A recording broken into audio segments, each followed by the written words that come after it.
Hey, can you hear me? I can't hear you.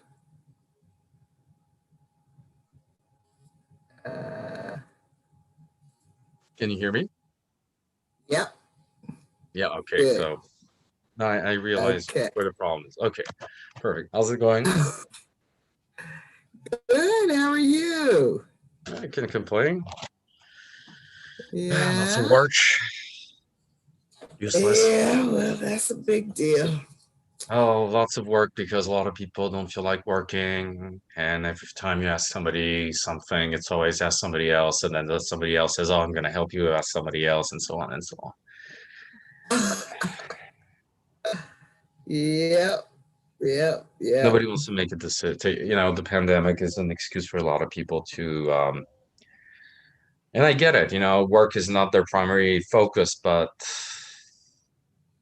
you know, try to do your work at least. Whatever. So yeah, it's a rough period. Everybody's got an excuse. I'm starting to think that, let's get over with it. The pandemic is like a war. Now it's our new life. Instead of crying after the shock, now we got to live with it and fight it every day. Like in old days, people, I don't know, it's there's no 2019 coming back ever. So, Yeah, yeah, I'm afraid you're right about that. But we gotta keep hope alive. yeah, exactly. But yeah, I mean, It's I read so many stories of people who were at the Capitol who a year ago weren't like that because they were on the internet and they looked at, all these conspiracy theories and became huge consumers like drug addicts. Okay. Um, yeah, okay. In the end, what I'm thinking is, uh, and I know it sounds fascist, but people are weak, and the weakest are the most violent. And they always say it's not my fault. They're the ones always saying it's not my fault. I was pushed to that. Every time you read, it's funny because in Western revolutions, whether it's the French or the American Revolution, they always write to the king or somebody, you leave us no choice. You've pushed us to our last limits. We were good people. You force us to violence. They do that a lot.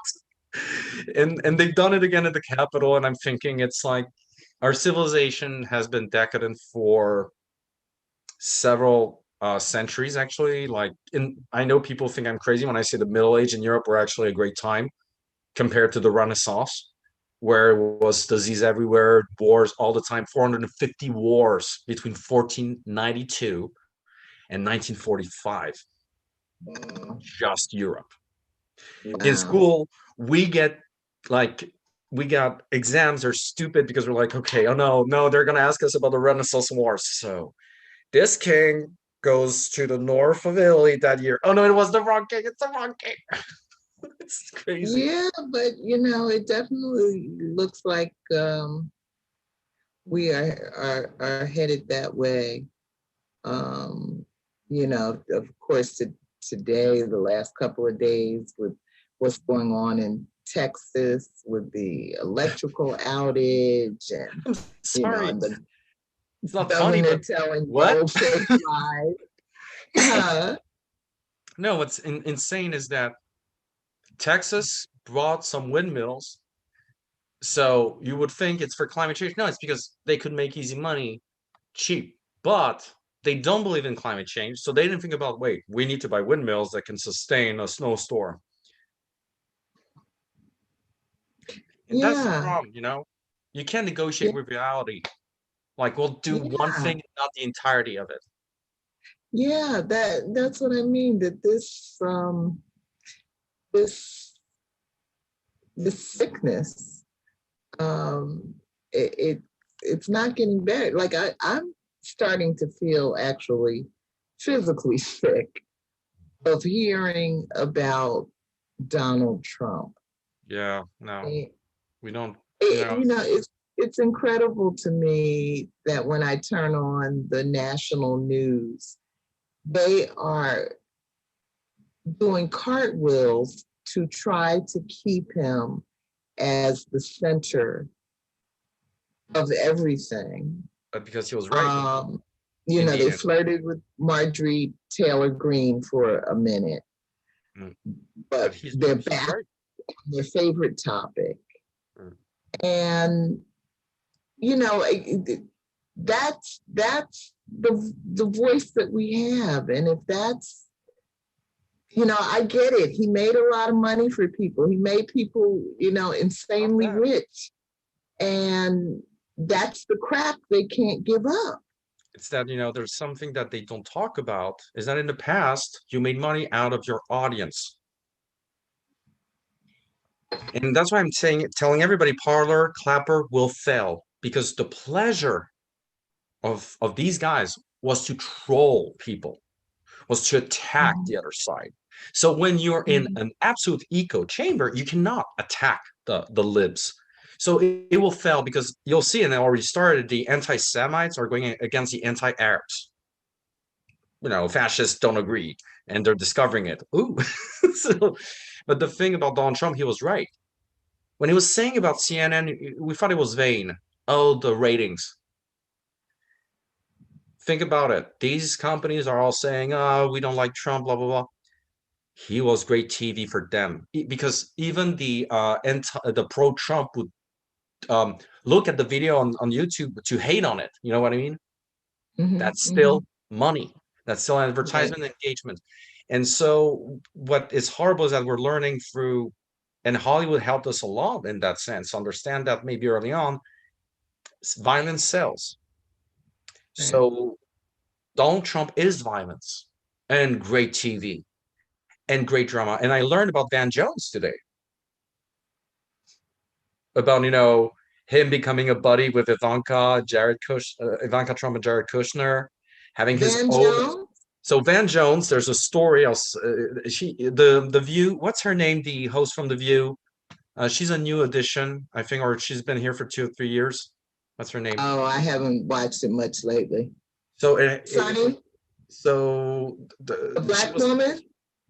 I don't know the View roster that much, but she was asking him, you know, the African American community, they don't really trust you.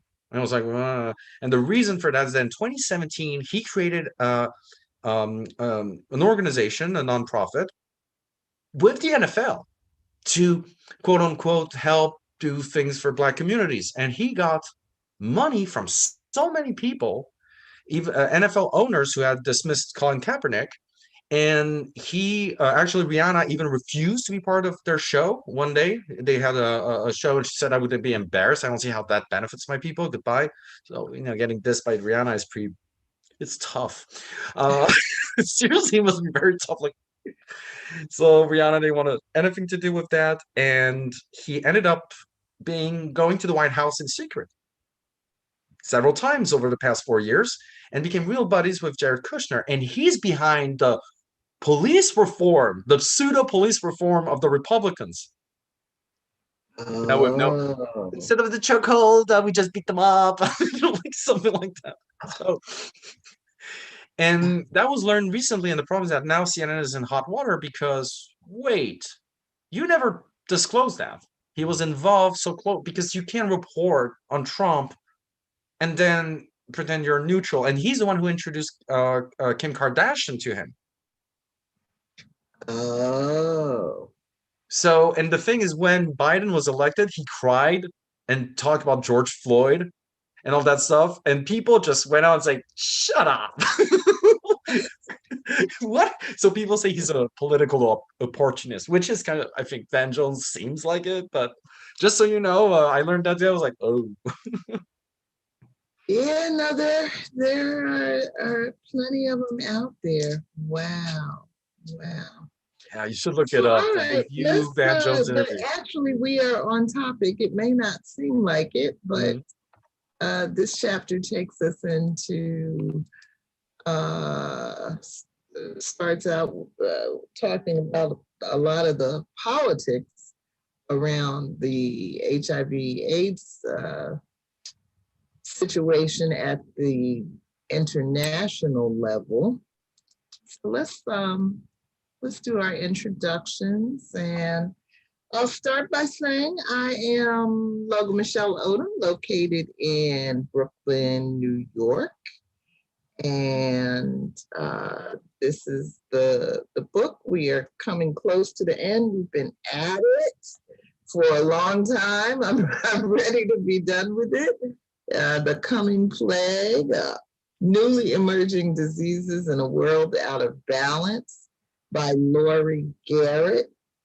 And tonight we are focused on the first half of chapter 14, called Thirdworldization, the interactions of poverty, poor housing, and social despair with disease. And we have, I think, four more discussions after tonight, and one break coming up in a couple of weeks. Next week, we'll finish this chapter. You can learn more about Reading for Change, A Collective Journey. All of our videos of all of those discussions are archived on YouTube, and we also have a page on Facebook. Normally, there's one other person joining our discussion, Venita Walker, but I don't. I think Venita, she may pop in, but I'm not counting on it at this point. So I think it's just the two of us, Rick, and thank you for being here, because I do want us to finish this book. I am so tired of it. And you are. Who are you? Oh, Rick, from Queens, New York. Rick from Queens, New York. All right. So once again, I didn't write any questions. Again, probably a reflection of me being tired of this book, but I did write a short, probably the shortest summary I've ever written. So I'll read that real quick. And it starts with a quote at the top that says, "It is a great deal of work for me to feed them, care for them, and do my work. Why don't you take the children? I give them to you." And that is something that an African father said to an American after he had been left to care for 5 children when his wife succumbed to AIDS. The first part of chapter 14, Thirdworldization, the interactions of poverty, poor housing, and social despair with disease, takes a case study approach to apply an international lens to the issue of HIV/AIDS. Garrett considers global approaches and reactions of individual nation states in confronting the epidemic. The effort to develop a global strategy is challenged by politics within the international public health sector and within government. As these politics played out, HIV made its way through new population groups around the globe. The toll it took and predictions on the socioeconomic cost of HIV/AIDS on already stressed nations were dire. So that's why I say our opening banter was actually, related to the chapter. And I mean, one thing, I have to always say it like this. I love to hear Laurie Garrett speak, particularly when she's talking about COVID-19. Um, and my ears always perk up when I hear her being a guest somewhere. Um, but I'm not a fan of her writing. And I really think it's more of an editing issue, because I'm kind of an editor, and it just I feel like she just really did not have. She probably couldn't find an editor that understood the science of what she was saying, and so they just let her say whatever she wanted to say. But it is far too repetitive. And she also doesn't, the writing technique of tell them what you're going to tell them, and then tell them what you told them. She doesn't do that. And so, I'm spending like way too much time trying to figure out what is the point that she's trying to get to here. If this is a chapter on poverty, poor housing, and social disease, we are 20 pages into this chapter before the word poverty ever comes up. We are 20 pages of a discussion on the politics at the global level of HIV/AIDS, but we just not long ago finished reading 100 pages on HIV/AIDS. And I'm like, I, I hate to be critical of her, but this to me is just bad editing. I think there's, to a point, she's hesitating between a chronological order and a topical order.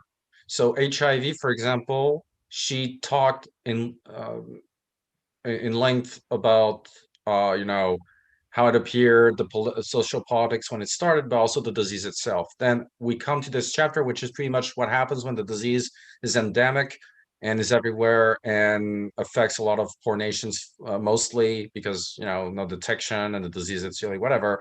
Then she talks again about the science, and you're like, but I understand the reader might have forgotten about HIV/AIDS since the I don't know how many pages, but still, maybe you could just put a comma there and say, go coda, go there, Right. edit, and then move on. Because at one point you need to, she writes a little bit like when in academia, you write an essay. In the other words, you're so scared that the teacher will tell you, then not define that.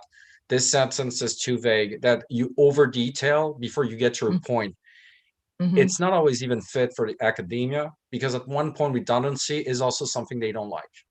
So Right. you're right about not having an editor, and I think it reflects also the fact that HIV at that time was still something we were trying to understand, and something we're not talking about anymore. Is at that point people were worried that what if HIV mutates to become airborne or respiratory or whatnot. And so it was Mm-hmm. still, I think that she's trying to nail to put the nail in the coffin of saying we should be scared.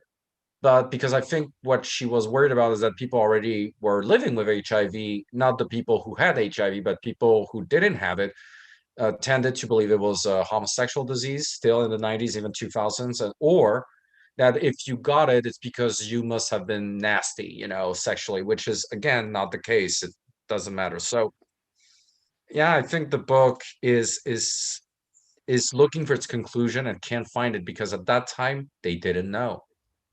Right. Right. And I think Right. it reflects anxiety on her end. Mm-hmm. But you're right. I think it's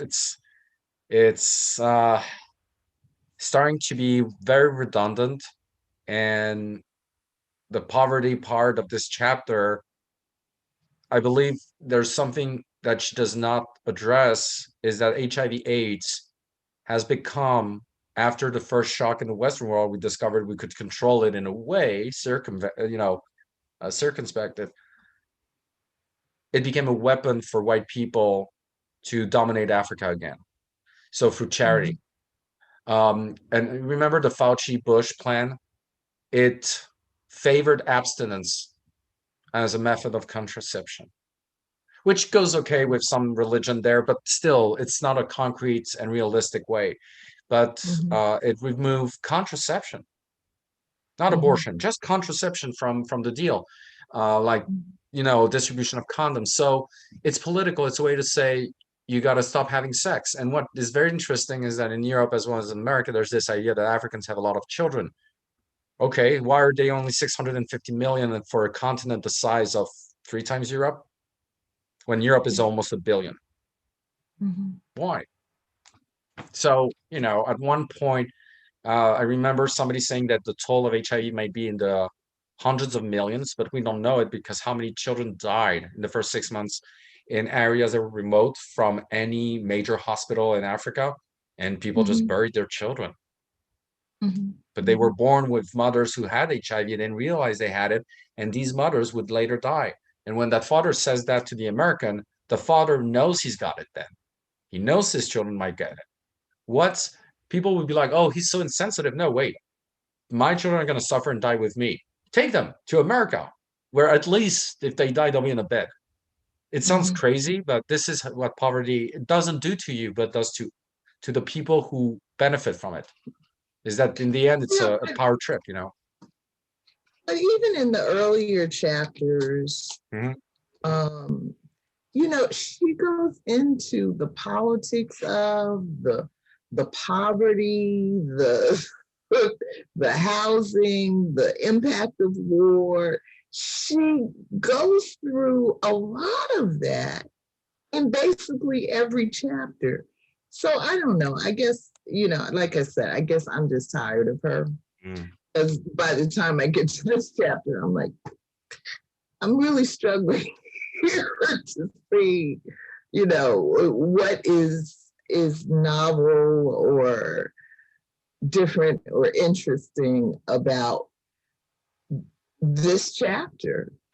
Um, but that particular quote from that father did jump out at me, and I didn't even think about it. But I'm sure you're right that he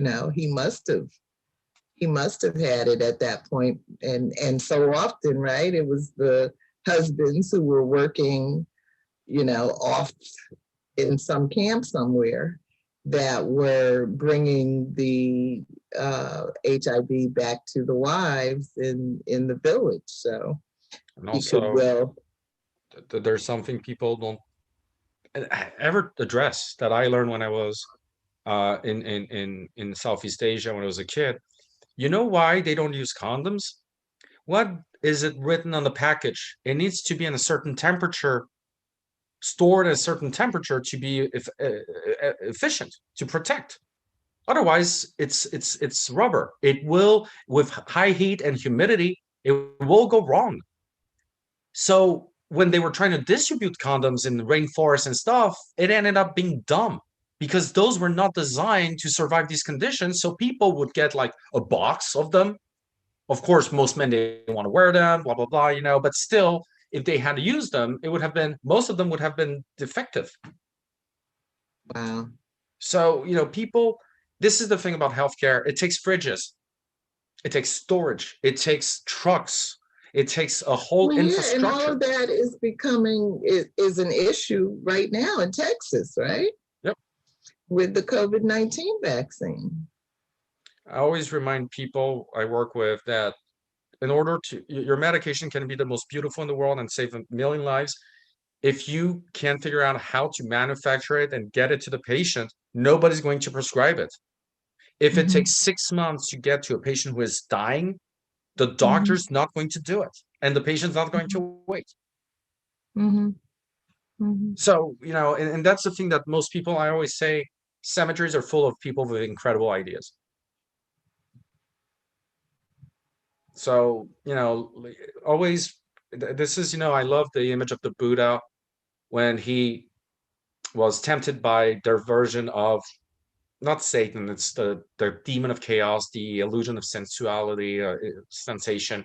He is coming to the nirvana, to the state of nirvana, and he gets there. So finally, after years of meditation, and this form of quote unquote demon, that's not a proper term, tempts him in saying, no, this is an illusion. The karma is everything you're discovering, nirvana is not real because people don't see it. The reality is this: sensation, pleasure, pain. And so Siddhartha, now Buddha, takes his hand and puts it on the ground and say, this is proof that this is not an illusion, and I am still in this state of awake, revelation. And this is where he gets his little hump here. It's that the nirvana actually hurt his head, not hurt, but it is the proof that it was an illusion. It was a real thing, just the Mhm. real world, and it affected its body, and he wasn't such control he could touch the ground. So in other words, you always have to touch the ground when you think about things. Great ideas Mhm. always need to touch the ground with your hand and say, is that idea still applicable?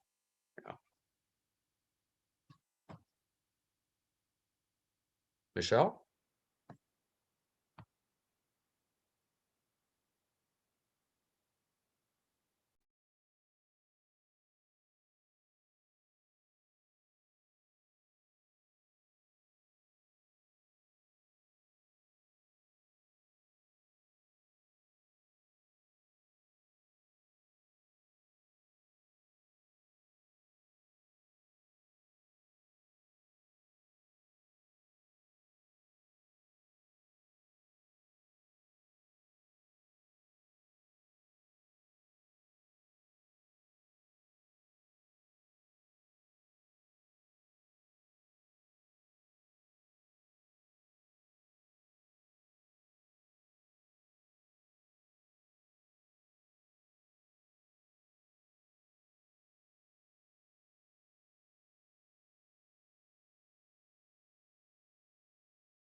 Are you back?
Can you hear me?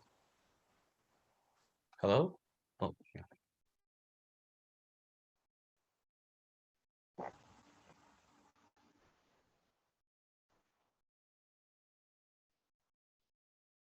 Can you hear me?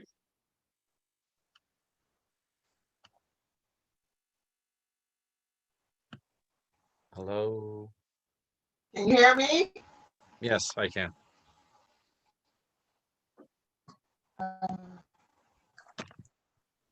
Can you hear me now? I can.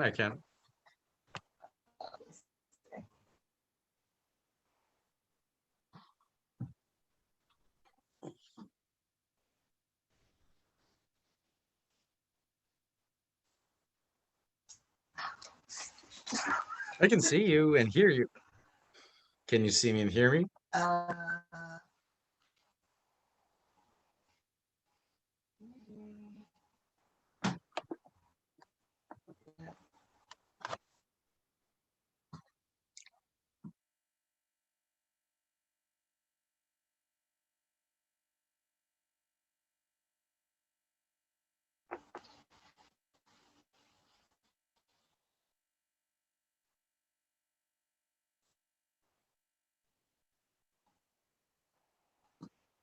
I can hear you, but you can't hear me.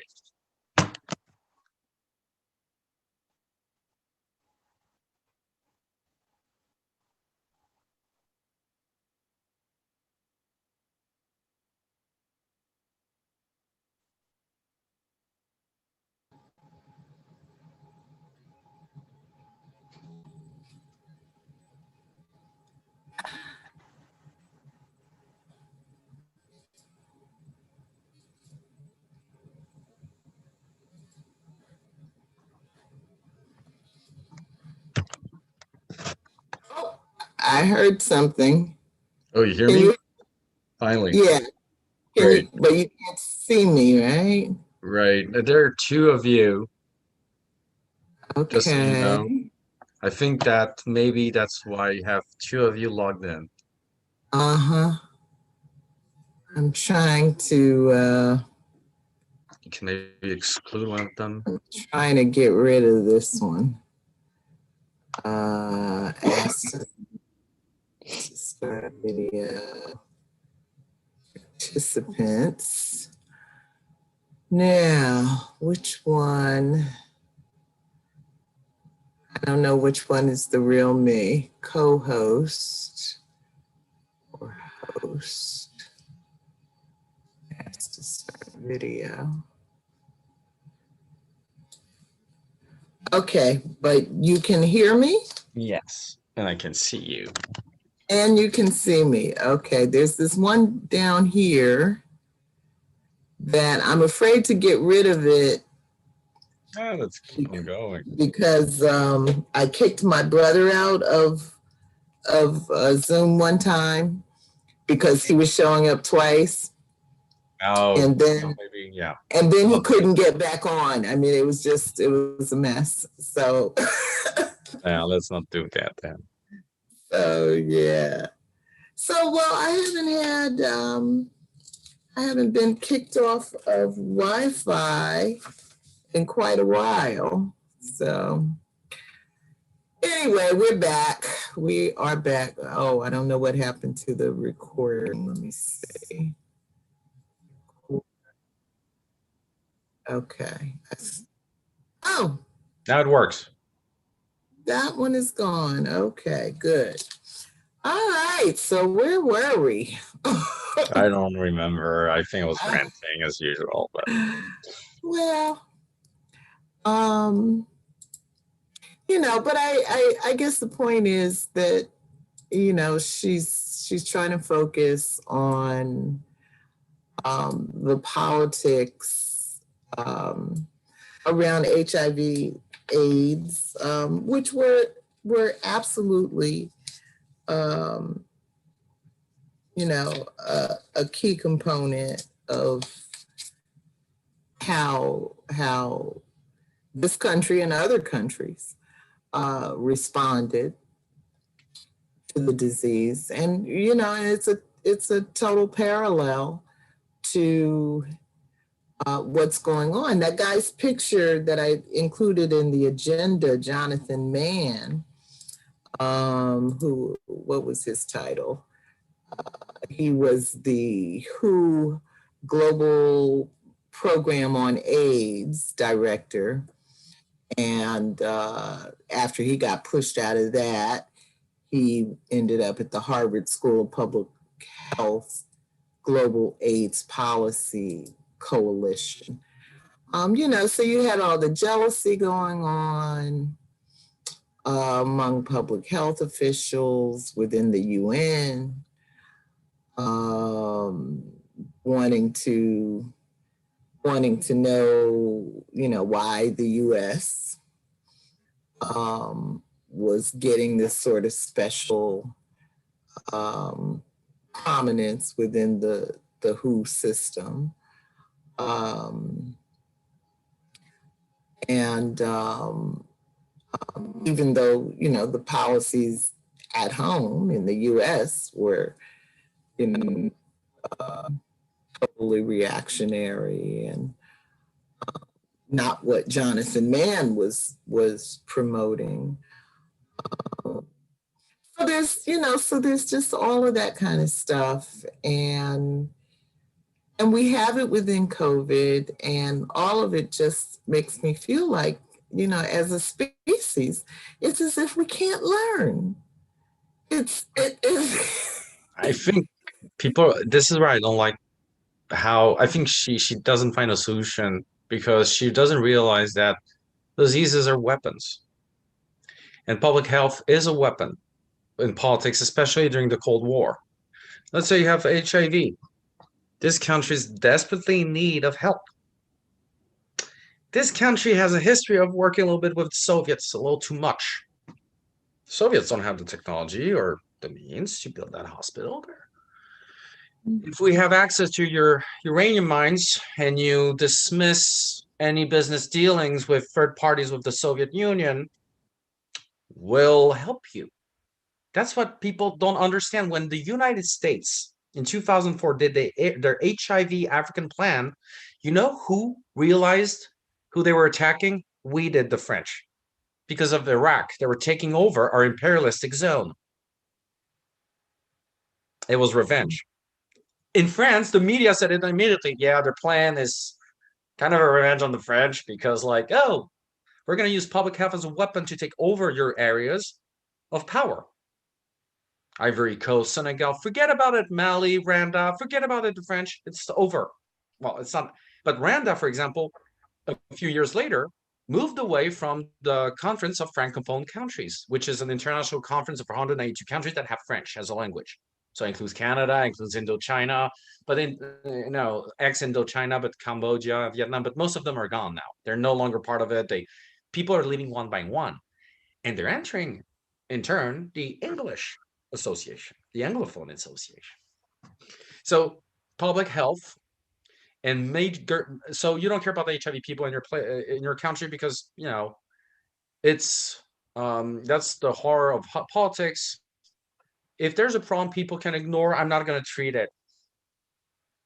And if people think about a problem that doesn't exist, so it doesn't have a solution, I can use it. It's easy to work.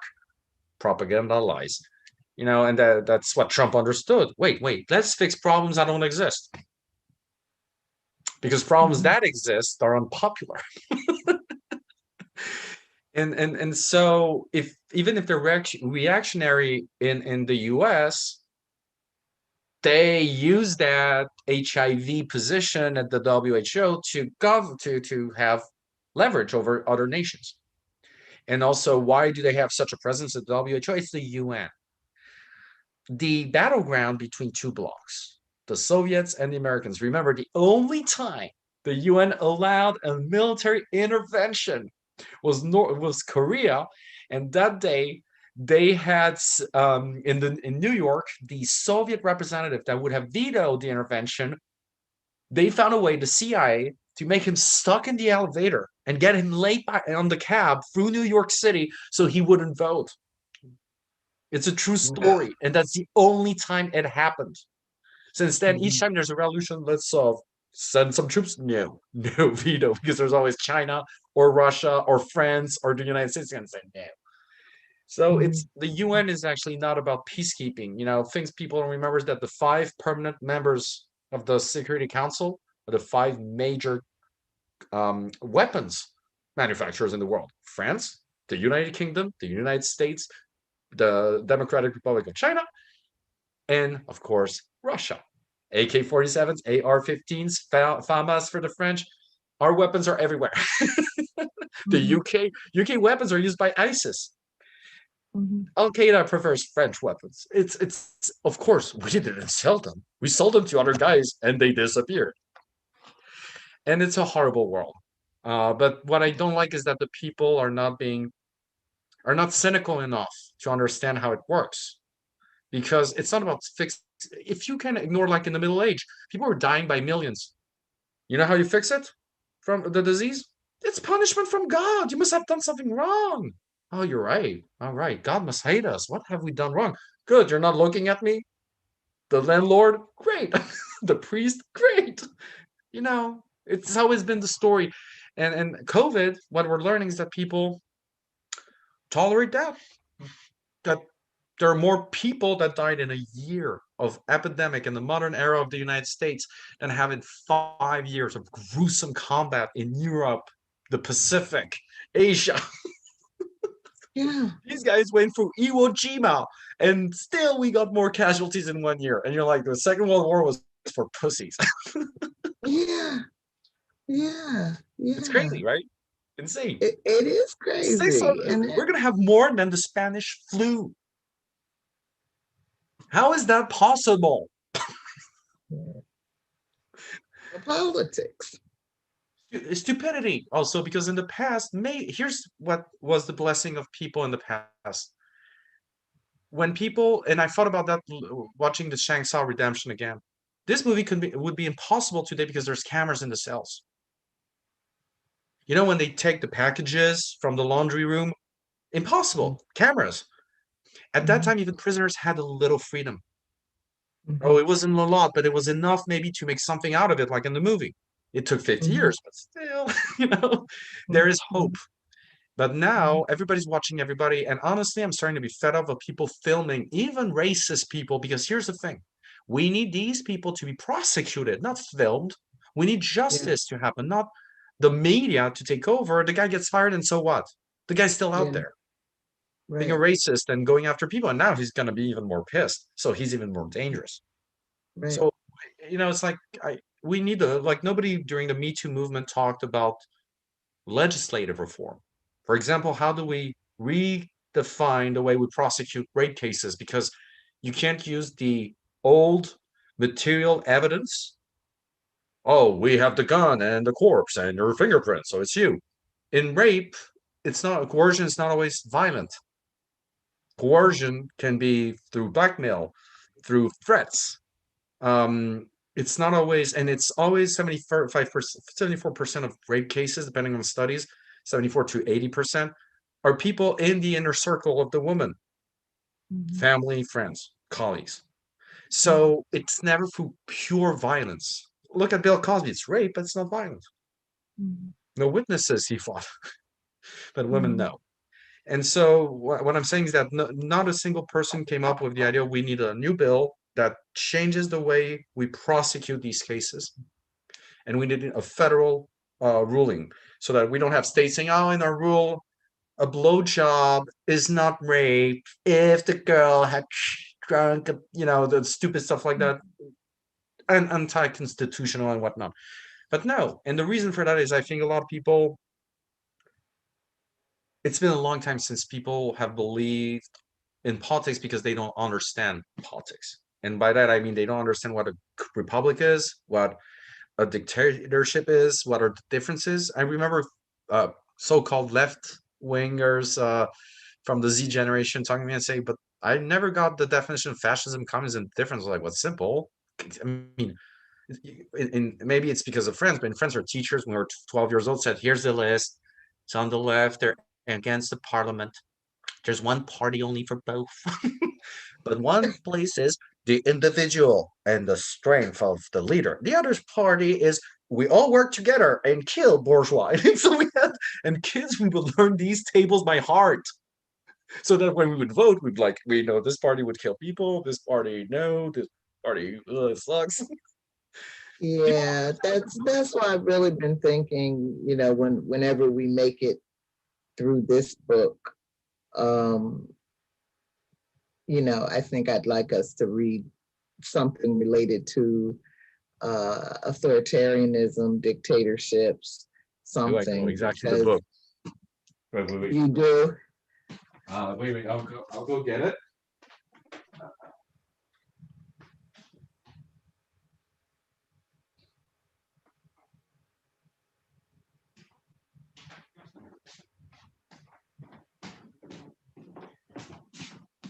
It's a big one too, very big, but Oh, good. Oh, you've mentioned that to me before. That's it's the actually one. funnier to read. And he died last year, and the goddamn New York Times didn't talk about the people, the authors and philosophers we What's had the lost in 2020. He was not named. He's the guy behind the Occupy Wall Street movement. Well, as a what's the full theoretician, title?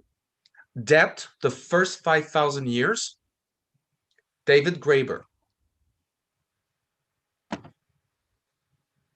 Okay.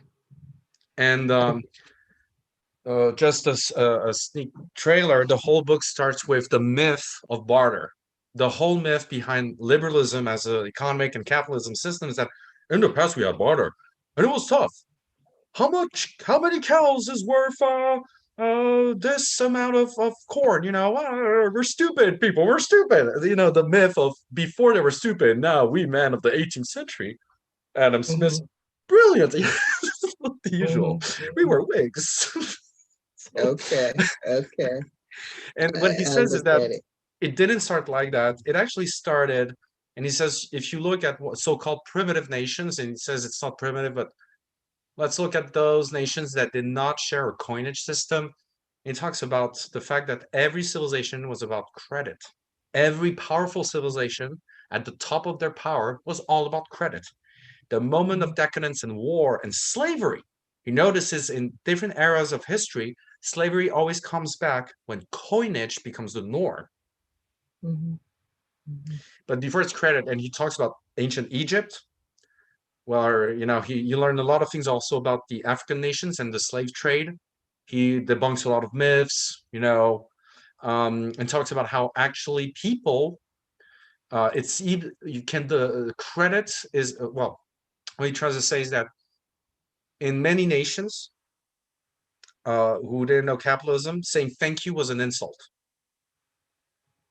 because that's a relationship of power. Oh, you gave me food. Yeah, you need to eat. It's why are you thanking me? Ugh, it's ugly. And he was saying that coinage and barter was actually only between enemies. Like they would meet and be like, "I'll take this from you," and negotiation was war.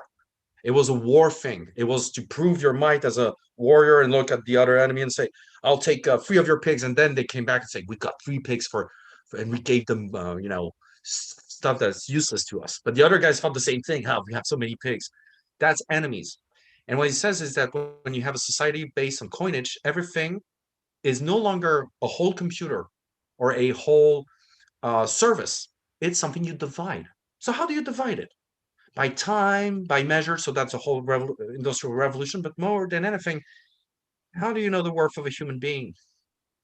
Now mhm. that we have a division system, we can do that too and give a value that is quantifiable about a human being. So he talks about all of these things are incredible. And really in Africa, he talks about several different nations that had that had very different understanding of the depth because he starts with the idea that the first idea of depth was a depth towards a greater good, depth towards the universe, depth towards the gods, depth towards the ancestors. And each time he says, not a single anthropologist has been able to define that depth. Why do we owe something in these nations? So it's a fascinating book, and also he's an incredible writer. Lots of humor. And Um, so is he going to bring us up to the present yeah, century and yes. give us a perspective on authoritarianism? Oh yeah, because in the end, authoritarianism is born out of money. Like literally, he talks about how debt makes people insane. So he talks about this Württemberg prince. who was really for 40 years the best prince of his principality in Germany, in future Germany. Everybody loved him, but he was too nice. So he got into a lot of debt. And the debt was with bigger landlords like the King of France or England, and they could invade and kill him and replace him. So they were like, you need to get the money from your people. You need to get taxes. He started slaughtering his own people. He started torturing people to get the money. Cortez was in Cuba. The king of Spain told him, you are not to go to Mexico. You are not to go there. You got to wait for my troops. We don't know what this nation is all about. Maybe they have more weapons. Don't go there. Cortez had a huge amount of debt in Spain, and his debtors were saying, you got to pay because we're going to kill your family. That's why he landed against the kings. So that proves what he says is that people, and he talks about Las Vegas, the mob, and he leads to this idea that debt is a way not only to govern other people and to have power over them, but to corrupt them so that they cannot come back and tell you, oh, you did that to me. Oh, but you did that also to other people. You played the game. Mhm. So Mhm. it's a self-sustaining system, and Mhm. it's brilliant. It talks about the International Monetary Fund, how it destroyed Madagascar because Mhm. of debt. Because debt is more. His idea is that debt is a moral is always about morality and never about money. He agrees with Nietzsche on that. It's always about power and morality, which is, oh, you have debt, so you're a bad person. Until you erase your debts, you are not a great human being. You are a failure. Mhm. Oh, but no, okay. Too many people think they're failures. They don't consume. You're not a failure if you pay every month. Just pay every month. At the end, you paid something $30. You would have paid something $30, but you paid it $75 at the end of the year. Mhm. Too less. Mhm. Mhm. So yeah, no, it's a brilliant book, very funny, and he died last year at 50 years old. Oh, wow. I think he had Okay. a so yeah, no, good Okay. people. That sounds good. He was fired from Yeah. Harvard I know because I of know that book. you've mentioned it to me before. Yeah. Yeah. All right. Anything else to say about this chapter, this first part of this chapter? Uh, Um, Politics, HIV, people poor, people can't get medication, people die, and politics screw things up. Okay, we get it. Thank you, Laurie. But no. yeah, and also the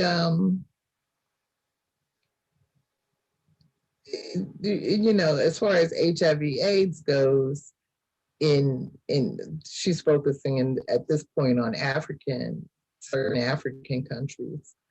Um, there was already this disparate um, level of spending on health. So these are already economically stressed Mm. countries.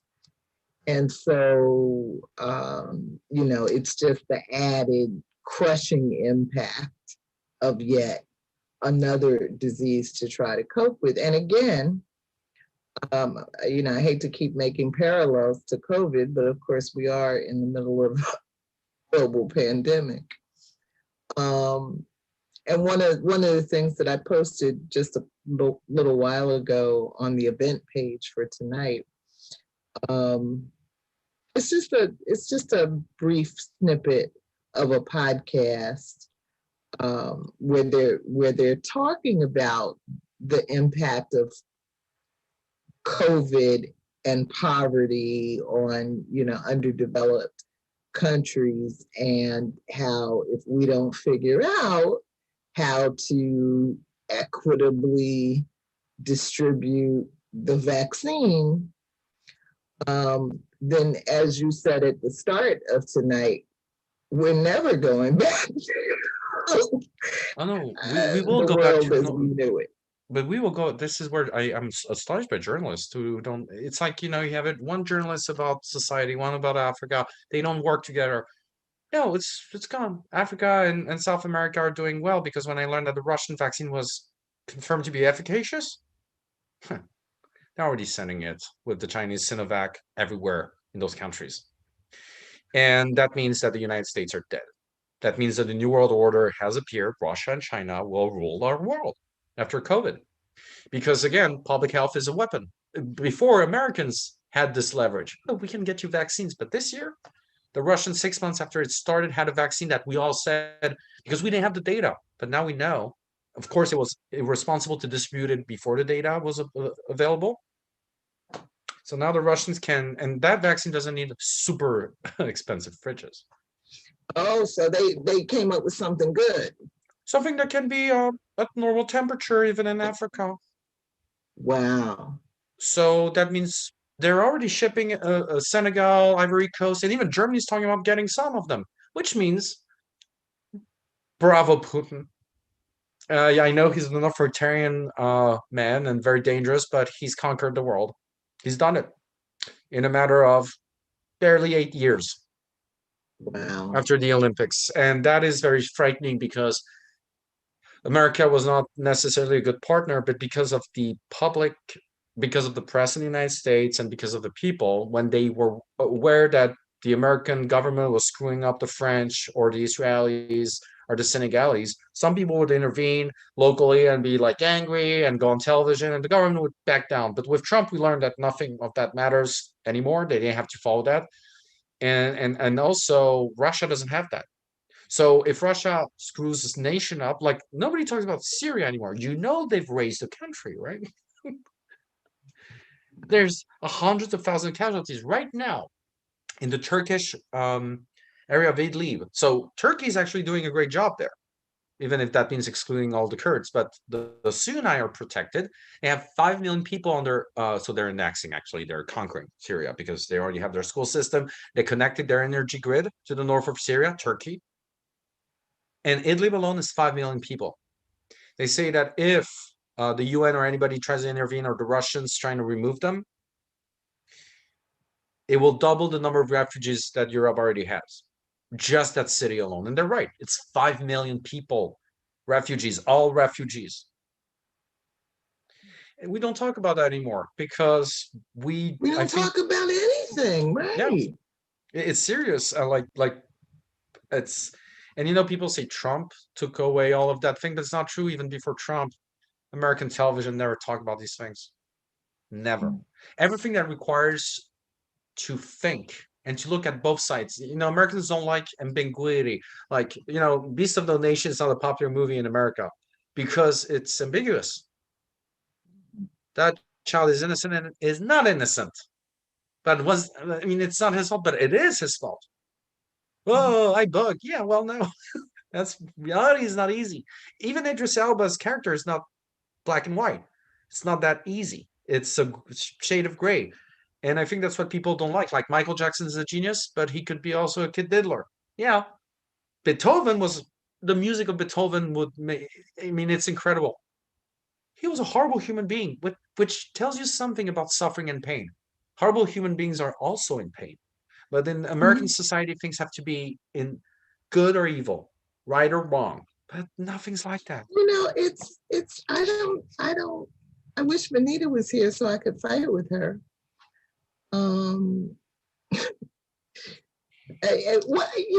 I think it's just the whole dumbing down of America, the whole systematic effort has been successful. Yeah. Has been success. If we put half the energy into developing people that we do into underdeveloping people, it would be a different world. But it's the world that it is. But I think just I said I would be fighting with Venita because we were talking earlier. I was telling her I've been doing some genealogical research with my brothers and my cousin. And so I kind of am just learning that I actually have some roots in like the Florida Panhandle, Gulf of Mexico kind of area. Hmm. Jackson County, Florida, Pascagoula, Mississippi. And we can go back on my father's side to 1825, Wow. to my great great grandfather, and on my mother's side to 1822. And so, so Venita was saying, yeah, she doesn't want to go back that far because she can go back that far, but she says she doesn't like to go back that far because it causes her to have to think about, the brutality, the ugliness, all that occurred during American slavery. And I was fighting with her about that. But today is also the day that, in listening to one of the news programs, the interviewer was talking about how, this whole sort of the tap on the failure to convict the criminal at large, the inciter in chief. The criminal in chief. And the sort of slap on the wrist, or not even the slap on the fact that we're not hearing from the FBI, the fact that this just like nothing happened. Yeah. And so the person who was conducting the interview was making the point that she thinks that what happened was just so ugly that people can't face it. That even the FBI's own role in all of that was just so ugly that nobody wants to talk about it. But this not talking about the ugliness makes me crazy. But they don't want to talk about it because I think from the FBI to everybody else, they call it an insurrection or riot. It's not. It was a coup d'etat. It's a coup. It's not because you fell because you're an idiot and you don't know where the people are to slaughter them, that you interrupted an official procedure for the executive branch of a republic. That's what the Romans used to do. Coming and pop and kill the guy, stopping an election. That's what the Romans used to do on a regular basis. Like, well, I'll stab you, I'll stab this guy, I'll stab in the water, I'll choke this guy in the water. Seriously, Commodus, the Trump of that time, was choked by a wrestler in his bath. On the order of senators were fed up with it. That's how, coup were done. But they were competent. They were Romans. But these guys were idiots. And thank God they were idiots because they were that close to succeeding. And what I'm saying is that the consequence of a coup d'etat, what is it? In Europe, it's the people take weapons, go out in the street and find them and kill them. It's civil war. And we're okay with that. It'll take 6 months. We'll slaughter them all. And I know it doesn't take 6 months. If you've had 450 wars, but it's a coup d'etat means it's war. It's a direct declaration of war on society. So you have to go to war. But no, because to them, it was just a riot and nothing, when they compare that to the riots during the summer, they forget one thing. Private property, let's forget about politics. People burn a McDonald's, it's a crime. You've destroyed private property. But private property, it can be protected because there was a law protecting private property. If Congress destroyed, there's no law. So there's no private or public property anymore. And, there's a big difference between destroying democracy or the republic and a shop. But this false equivalency tells you that there is no difference in their minds between government and companies. Remember that whole Trump thing? So, you're right. It was engineered, the dumbing down of American society. And it started, in my opinion, the day we tolerated that schools would teach creationism. No. But take out your children. I don't care. They'll be homeschooled. Bye-bye. No. We teach them what every single nation knows is true. Not true in the sense absolute truth.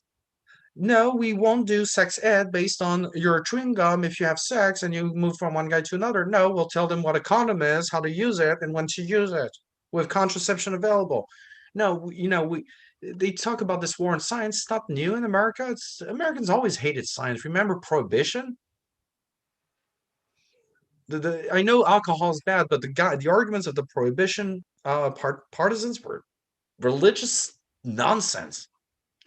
And one of the reasons behind prohibition, people forget, it's not just alcohol that was prohibited. Because, the rumor was that dark-skinned lad would use that to seduce poor innocent white women. And you look at all of that back and you realize Americans didn't know history. Like my sister didn't know about Tulsa. She learned that through Watchmen on HBO. Now she's French, but she's lived here 30 years. It says a lot. Tulsa, a neighborhood, was raised and bombed in a time of peace in the United States. Nothing happened. Right. And I was thinking about you the other day. It was this documentary about Joseph and Baker. And the documentary had the French people and the Americans being interviewed, the experts, and the French were explaining that the French Black community fights against racism and Americans fight for race relations. And that unfortunately, there's a problem there because Black French don't believe in race. They believe racism and race go together. You need to decide that you're a part of a race and so on. And the other side is about race. And they were talking about Josephine Baker coming back 10 years after in the United States and expecting the Black community to welcome her. People were like, you crossed the other side. You didn't bring us in. You're a traitor. Oh, she went in the South under the name Miss Brown, because in New York City, not a single hotel room was available to the star. In Paris, she was like, that's why she always went back to France, because in France, they were using her as a colonial entity, if you will, but they were still respecting her. It's kind of odd. And so she went to the South and went into a segregated city, and she went into a store, white bakery to get 2 sandwiches. And the people just gave it to her, like, didn't say anything, like, want to get rid of the problem rather than get out of my store. The best way is not to talk to you and give you your sandwiches. And she went to the Black neighborhood all proud. Black people turned her back on her and told her, you got to know your place. They're going to come for us because you're not supposed to do that. You can't leave us alone, go back. Who you think you are. And so she realized she was disconnected from the American reality, and it was more brutal than Europe's. And in Europe, what I thought about her is that, the bananas, everything at the beginning of her career, when you think about it, she used racism against racism. She used racism as a way to empower herself, because even if people were like, oh, it's a funny Black woman doing crazy stuff, when you look at her, every European artist, every European educated person knew what she was doing with her face and body was ballet. Technically, it was technical, it was classic, so it was an appearance.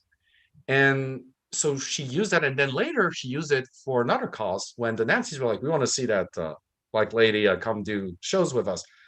Here's her agent. Hey, I'm her agent. No, they were both taking a huge risk to be tortured and slaughtered. They were both resistance from the Free French Army. And I didn't know that Martin Luther King invited her because she was the first artist to do a tour in America and say, I will not do any tour if some people are segregated from the show. Everybody can enter, same price, same area. It was the first multiracial tour in the history of America. And so she was called by Martin Luther King, and she did a speech at the Washington March. I didn't know that. She's in the uniform of the French army. Sure, I didn't recognize her. And she has every French person knows what the medal here means. It's like bigger than Medal of Freedom. Really bigger. It's like the Légion d'honneur is literally, if you're dead, you are in the ancient Greek Hades with the heroes of ancient Greece. It's a crazy thing. It's crazy religious Napoleonic cult. Wow. But she was incredible, and the whole story was that she felt that racism and American racism is even more brutal than Europeans. Nazism was horrible, and Europeans can be horrible. But in Europe, you would have people weren't lynching people on a regular basis. The only people that were lynched in Europe were Arabs in the 60s and 70s and 80s. In France, in Italy, Arabs. And sometime one The black person would be killed. 1960s, Yeah, like in 1960s. yeah, in France we call that ratonade, which literally means beating up a rat. And in the 60s on the radio, they would say, hey, there are rats everywhere in Marseille, go kill them, 600 people dead. In Paris, we drowned 300 of them one night because they dare to strike, which is a fundamental right Uh, of the French. And the guy who drowned them in 1961, and there's a plaque, the only place monument they have is under a subway. I know because I was in the neighborhood where it happened in Clichy. Here, we suspect between 50 to 500 Algerians were drowned. And they were drowned by the police and beaten up in the subway. And the journalist that tried to speak got arrested and beaten up in the 60s by de Gaulle. And the guy who did that was the prefect of Paris, Maurice Papon, who later on would be prosecuted for delivering about 500,000 French Jewish people to the enemy. But de Gaulle, when he rebuilt the country, knew that and rehired him because he needed his competency to govern the regions. Like, Americans hired Nazis. So, what I'm saying is that it's in France, the horror of French racism towards black people is that they're seen as funny people. You know, the image of Colonel, big lips with the banana and the smile. That was I grew up with banana. Banana was chocolate powder you put in milk, and the figure was one of those red top hats with a little golden like Turks, like I don't know how you call those hats. It's a red hat, like a little cone, and you saw that a lot in some African colonies. And it was a big smile and a black face with huge lips, like caricature, and it was said "Yabon banana," which means um, it's like that banana gold. It mhm. disappeared in 2001 from the shelves.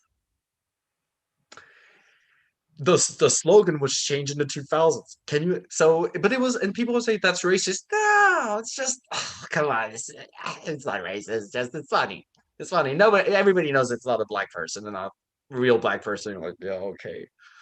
But like Uncle Ben's, when I was a kid, I was like, but why is he the uncle? I Well, don't get like why is he an uncle? Uncle Fu. even what is going on, with the monuments in this country. And so as I'm doing this genealogy research, I was reading one of the tourist sites. I think it was for Mariana, Hmm. for, but they were telling, they were, proudly displaying their Confederate monuments and telling the story of how valiantly they had fought on the side of the Confederacy. Nazis were very brave at Stalingrad. And I mean, it just boggles the mind. We're in 2021, and and we really are still fighting the Civil War. Um, so Because I let's be I honest, whatever people say about Lincoln, I always hear white people talk like that, by the way, when nobody's around. Even Democrats now about Lincoln. who Lincoln. Lincoln. Mm-hmm. What they say is that, yeah, sure, but in the end, it wasn't for black people. It was for getting the resources to the South. Or, yeah, but black people weren't treated better in the North. In the South, at least they had a home, and you're like, well, call that a cage. It's a cage. It's not a home. It's a cage.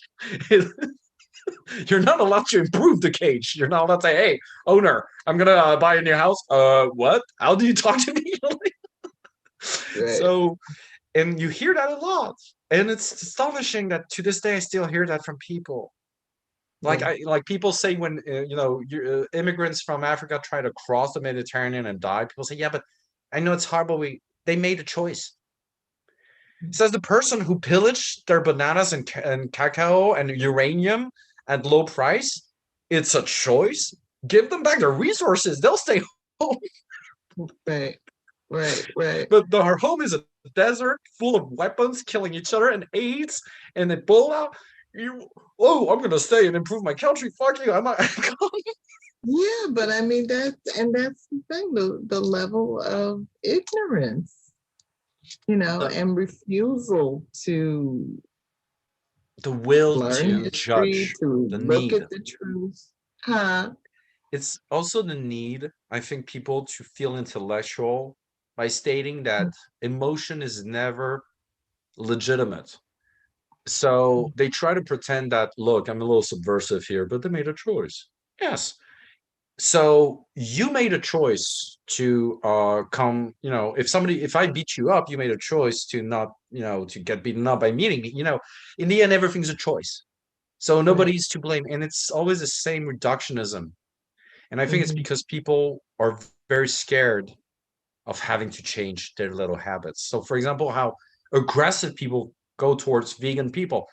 I don't care about veganism. Not that I don't care about, what it's interesting, but I'll eat meat if I want to. And I'm not going to say vegans should not be speaking. They're idiots. I don't care. They make good points. And I agree with them. Animals cannot be eaten without them suffering first. It's called killing. Mm-hmm. And I agree with them on a lot of things, but I assume it instead of I am killing animals to eat them. Mm-hmm. But instead of admitting that as somebody who eats meat, most people are like, no, but the wrong meat is essential, it's natural. Okay. It becomes people are really insecure.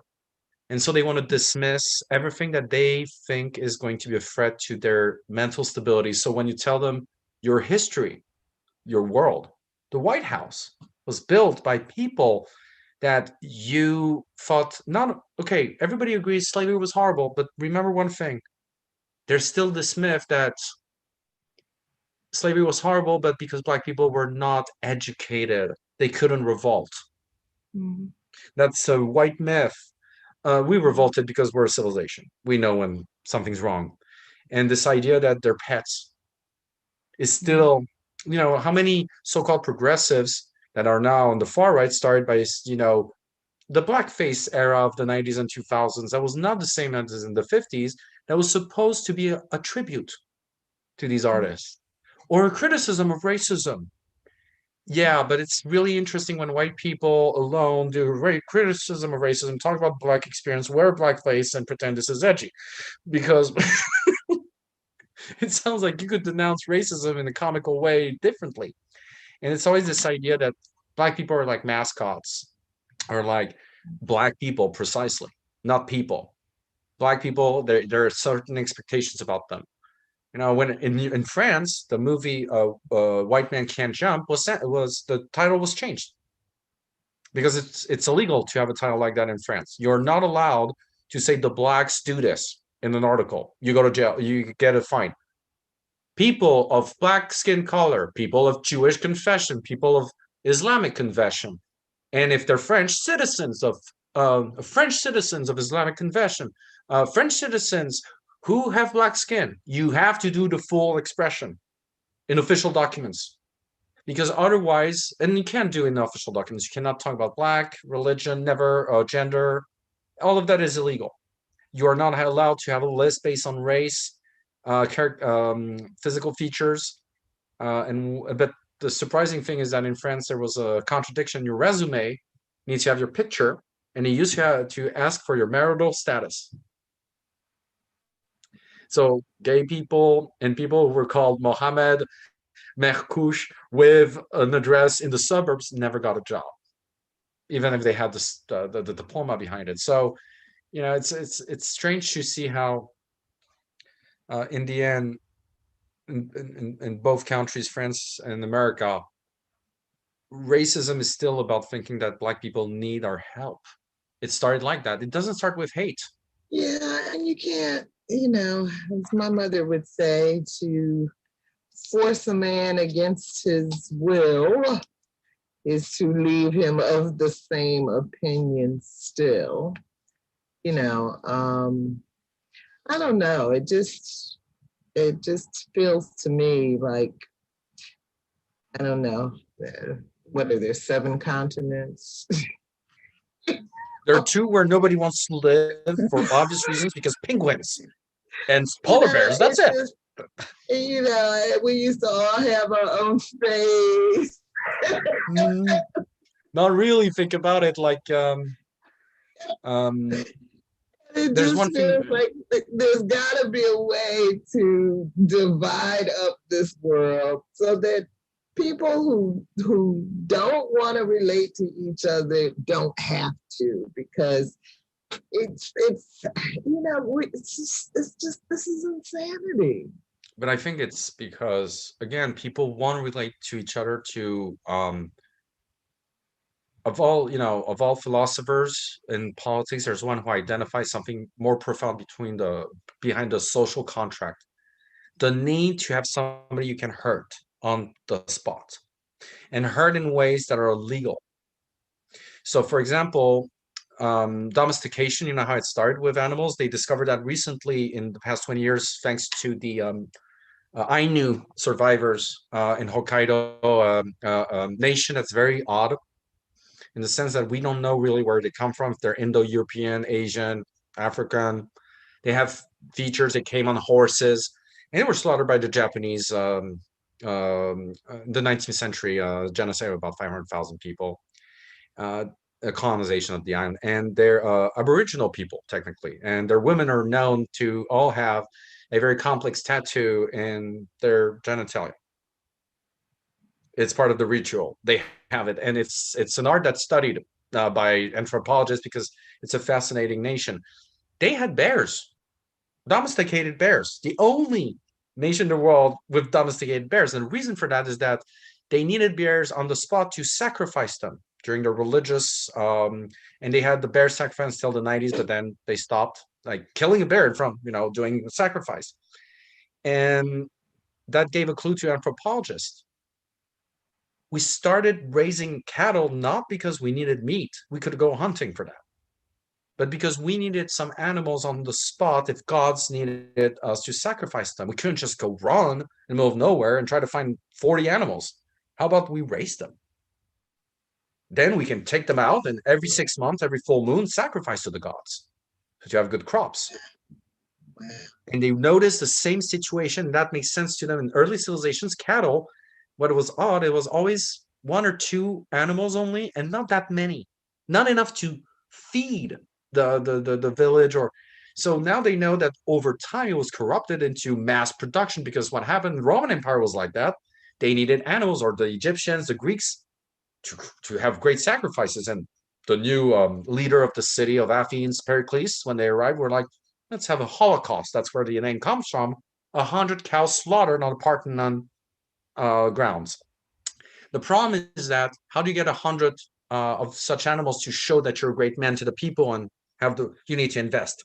So you need people who will get you the animals. And then over time it spilled over, and it was true for a long time in meat. um, you would have pig at Christmas, but not the rest of the year. You would have this meat that month. Well, for poor people, it was always linked, the consumption of meat, with the religious period where that meat was sacrificed. But then it diverted. But originally, you think about it, they would always bring back the lamb, say, "Oh, there was a good sacrifice for Athena. Here's a good lamb. Family, let's feast. The gods are with us." It was the Mhm. whole idea. So when you look at capitalism today, you're like, I think we misunderstood what they were doing. Animals were not meant to be eaten every day, even in those civilizations. They were eating, soup, lots of vegetables, lots of bread. The Romans would eat a lot of fish. They hated what the barbarians were eating. Big meat. Guess who created Europe? These guys. So yeah, it's uh, funny. But all yeah, right. I think several he talks about several things like that, and a funny story about the Mohicans, the Federation. There was one nation there where the rule was if you needed something, you had to steal it from somebody else's home while they were away. So it was a rule. So if I needed salt, I would wait for you to exit your home, come in, take the salt, and come out. The rule, though, was that you had to do the same thing later, as discreetly as a burglar, but this time to give something else back that you own to that person, but put it in place and never mention it like it's magically appeared, so that when people come home, we don't have salt anymore. Oh, but we have a lamb today. That's What? how it worked. The economy worked like that in this village for centuries. Wow. Nobody ever lacked anything. You know, they were like, I'd like to eat something. I know this guy's got that kind of meat. Okay, I'll go in the fridge. You know, literally, and then come back and say, here's some pots. We are interesting creatures for sure. I'd rather live in a world like that, where actually getting stuff is difficult but funny, and a real game between people, like Frank's, like, who gave me that new Xbox? Oh. You know, you go home, all my guitars are gone, but I got 5 new cars. It's kind of funny, right? And if I need my guitars back, I just go grab them back, but I have to bring back something else. Yeah. And I love stories like that. But All right, my friend. Um, I'm gonna get off because I want to be ready at 9 o'clock. Oh. Henry Louis Gates is doing a 2-night special on the Black church. Mm-hmm. So tonight is the second half of that program, which was pretty good. So I'm going to watch the second half and see what I think about it.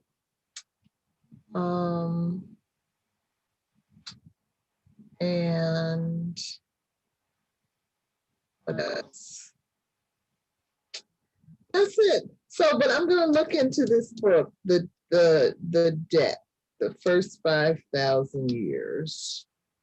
And I think he did another book after that about banking, or like around the same topic. Mm-hmm. Or was it like, I don't remember currency, but it's a good one. It's long, but what's actually funny is you could skip some entire chapters because each chapter is self-containing. It has a very specific topic, and he reminds you, okay, we already talked about that in chapter 2. I'll just one paragraph just to remind one thing for the rest, but if you want, go back to it. So it's not Laurie Garrett. You can skip some passages if you don't want to. Mm-hmm, mm-hmm, mm-hmm. Okay. Yeah, I don't mind long. I mind not well written or well edited. Yeah. There's worse. There's worse. Absolutely. Process in reality. So, all right. Stay healthy. Stay alive. You too. All of that. And I will see you next week reading our story together. Finally, we're 4 more meetings on this one, and then we'll move on to something else. We're free. Laurie. Goodbye. I'm done with yeah. No, anyway. I'll see you next week. Bye-bye.